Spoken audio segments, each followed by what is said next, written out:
Bila saya goyangkan link, atau link tengok babu dia bergerak. Sebab tu dia keluar bunyi kok. Di 1 minit hari ni. Okey, hari ni saya ada satu kes Proton Preve ni. Proton Preve ni apa yang jadi dekat dia? Dia minta nak buat flushing radiator. Flushing radiator. Tapi bila saya tengok, tak boleh flushing dah. Radiator tu, atas punya cap atas tu, panggil apa, panel atas tu dah crack keluar air dah. So saya eloknya terus tukar radiator baru. So owner setuju nak tukar radiator baru. So bila saya tanya tentang thermostat apa semua, dia kata tak apa bang, jalan sekali lah sebab mileage dah nak sampai, dia kata. Jadi owner nak tukar timing belt apa semualah. Pada yang sama owner nak saya check bawah dia tu, handling dia tu bawah tegap, tapi bawah tu macam geli-geli, takut je dia kata.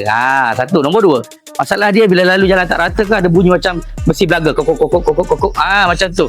Sedangkan dia dah buat macam-macam kat bawah tu. So hari ni saya nak tunjuk. Saya tunjuk ni. Sekarang ini saya nak terangkan. Ini babush. Ini namanya babush. Fungsi babush ni untuk absorb apa sahaja vibration yang diterima oleh stabilizer bar. Jadi tugas dia untuk absorb dan pegang. Bila saya goyangkan link atau link, tengok babu dia bergerak. Sebab tu dia keluar bunyi kok. Inilah punca dia. Sebab tu kalau siapa yang ada masalah bunyi tak rata, saya selalu suruh cek babush. Lagi satu, steering rack bush dia. Steering rack bush dia tadi saya dah tunjuk ke owner, memang bergerak. Kita bawa steering tu, memang steering rack jadi bergerak macam tu.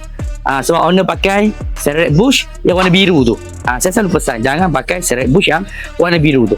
Jadi kalau siapa yang ada masalah yang sama, tak settle, nak cek, boleh bawa datang ke Fizi Motorsport Sunway 4. Kami cuba cek dulu untuk anda. Sampai hari ini saya